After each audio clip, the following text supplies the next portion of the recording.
لا يعوق قيامها بواجباتها الوظيفية. ده كان قرار صادر في قضية جدلية جدا على مدى السنوات الماضية، وهي بخصوص قرار سابق لوزير الإعلام بمنع إحدى مذيعات القناة الخامسة بالظهور بالحجاب.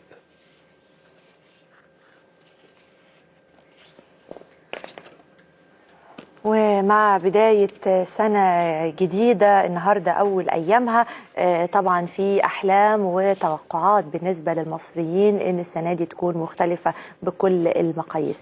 نزلنا بكاميرا الحياة اليوم وهنستطلع رأي بعض المواطنين في الشارع المصري، نشوف شايفين أحوال البلد إزاي وأمنياتهم للسنة الجديدة. شروق شمس اليوم بالتأكيد كان مختلفا، فهي أول شمس لعام 2012، عام جديد بعد عام زخر بأحداثه وحوادثه وتفاصيله. بانتهائه كان منفذ أمل لبعضهم بحياة جديدة تشمل الأمن والهدوء والاستقرار. وكان سؤالنا: ما هي أمنياتك للعام الجديد؟ أنا عايز الاستقرار، الأمن والأمان، بس في أهم حاجة يبقى في عدل. نفسي اشتغل شغلانه احسن من اللي انا فيها دلوقتي. انا عايز احج.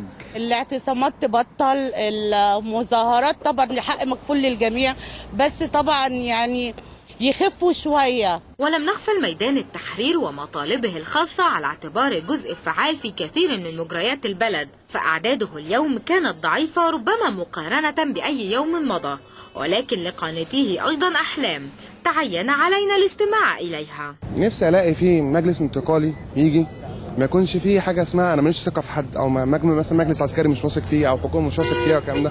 عايزين نريح الطرفين، وفي مجلس انتقالي يجي مدني هو اللي يمشي شؤون البلاد اللي جايه. كل اللي مطالب حق اخويا، عشان اخويا شهيد هنا، وانا متصل منها عشان حق اخويا، مش حق اخويا بس، حق كل الشهداء.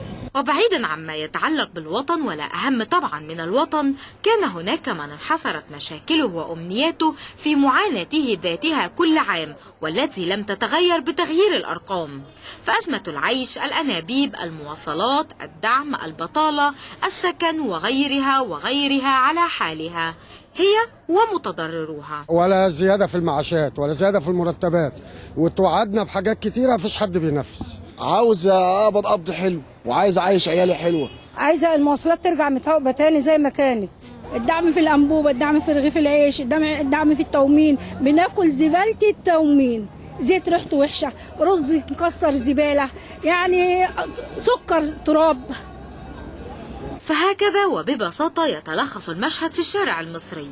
إجمالا فالحال لم يختلف كثيرا عن نظيره في 2011، وإذا كان ما تحقق من إنجازات سياسية لا يمكن أن ينكره أحد، فما تحقق داخل بيت كل مصري من تحسن في الأحوال لم يشعر به أحد، لتبقى أحلام المصريين في مجملها بسيطة تماما كبساطتهم. طموحات المصريين وأحلامهم إن كانت في شكلها بسيطة، ففي مضمونها تعبر عن واقع مرفوض ومستقبل مرغوب. يتمنى الأفضل دائما لحياته ولمستقبل هذا البلد، ونحن لا نملك سوى نقل هذه المطالب في شكل أمنيات، ولكنها أمنيات تحقيقها ليس بمستحيل. سارة حسين، الحياة اليوم.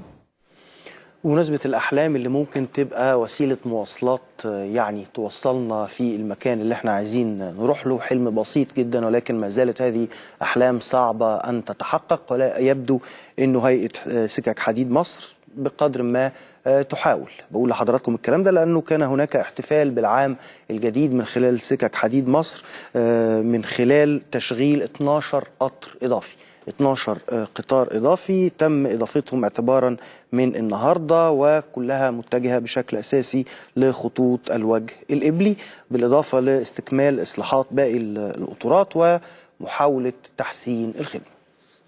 احنا معانا دلوقتي على التليفون المهندس هاني حجاب رئيس هيئة سكك حديد مصر. برحب بحضرتك معانا يا فندم. اهلا بيك استاذ شريف. اهلا بحضرتك طيب وحضرتك بالصحة والسعادة والشعب المصري كله. كل سنة وحضرتك طيب يا فندم. وحضرتك بالصحة والسلامة. يعني اتفضل يا فندم. كنا عايزين نسأل على تحديدا على 12 قطر إضافي، وقد إيه هيغطوا من احتياجاتنا أو العجز القائم حاليا؟ والله الحقيقة فعلا احنا يعني بمناسبة العام الجديد احنا الهيئة قررت تشغيل 12 رحلة إضافية.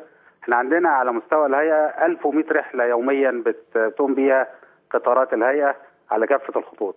احنا زودنا اول السنه دي من اول النهارده 12 رحله، 4 رحلات على خط القاهره وجه قبلي، و4 القاهره اسكندريه، ورحلتين القاهره المنصوره، ورحلتين القاهره الاسماعيليه.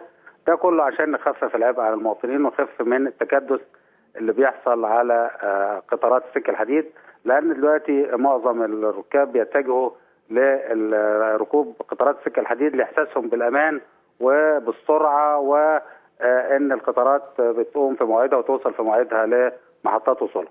بالاضافه لده يا باشمهندس هاني، طبعا هو شيء عظيم ان يبقى فيه رحلات جديده، لكن جوده الخدمه المقدمه، ان الواحد يكون امن في رحلته ويعني بيقابل بخدمه جيده مع التذاكر اللي بندفعها. عند حضرتك حق تماما يا استاذه لبنى. فعلا احنا دلوقتي فعلا بنأكد على ان الخدمه المقدمه لقطارات السكه الحديد تبقى خدمه جيده، القطارات تقوم في موعدها، توصل في موعدها، القطر يبقى نظيف من الداخل والخارج. في مشروع ال100 يوم معالي الوزير دكتور جلال السعيد الحقيقه مدي اهتمام بمشروع اسمه سماه مشروع ال100 يوم، ان احنا في خلال ال100 يوم دول هنستكمل كل الفواقد اللي موجوده في عربات السكه الحديد، سواء شبابيك او زجاج او ادوات سباكه في دورات الميه او كابلات كهرباء، نظافه القطارات من الداخل والخارج. وان شاء الله الراكب هيشعر بالتحسن اللي موجود في القطارات في خلال فتره وجيزه ان شاء الله. ادينا كمان في بدايه العام اهتمام بارصفه الوجه القبلي. الحقيقه احنا كنا عملنا تطوير للمحطه في ارصفه الوجه البحري. اتجاهنا دلوقتي ان احنا نعمل تطوير في ارصفه ومظلات ومقاعد اللي موجوده على ارصفه الوجه القبلي. عظيم. اتمنى لكم كل ماشيين الحقيقه في كل الاتجاهات. سريعا برضو موضوع تطوير المزلقانات، ماشيين في عمليه تطوير المزلقانات وانها تشتغل ببوابات الكترونيه حديثه. عندنا مشروع لتطوير 245 مزلقان كمرحله اولى على مستوى شبكه السكه الحديد. يا رب ان شاء الله وتبقى سنه بدون حوادث يا باشمهندس هاني حجاب رئيس هيئه سكك الحديد مصر. بنشكر حضرتك على وجودك معانا وعلى التفاصيل اللي قلتها لنا. شكرا لحضرتك. النهارده كمان مجلس الوزراء وافق في اجتماعه برئاسه الدكتور كمال الجنزوري على حزمه تيسيرات جديده للمتعاملين مع هيئه المجتمعات العمرانيه، مراعاه طبعا للظروف الاقتصاديه اللي بتمر بيها البلد وتاثيرها على السوق العقاريه وتوقف سير العمل نتيجه حاله عدم الاستقرار. دكتور فتحي البرادعي وزير الإسكان والمرافق والتنمية العمرانية قال إن القرارات دي جت دعما لاقتصاد مصر القومي ودفع عجلة العمل في المدن الجديدة، وقال كمان إنه هيستفيد من التيسيرات دي حوالي 1018 شركة و124 جمعية استثمار قدرت بحوالي 130 مليار و6 من عشرة، مع الحفاظ كمان هنا على فرص العمل والأيدي العاملة على حوالي 1,270,000 فرصة عمل جديدة. نشوفكم بعد الفاصل.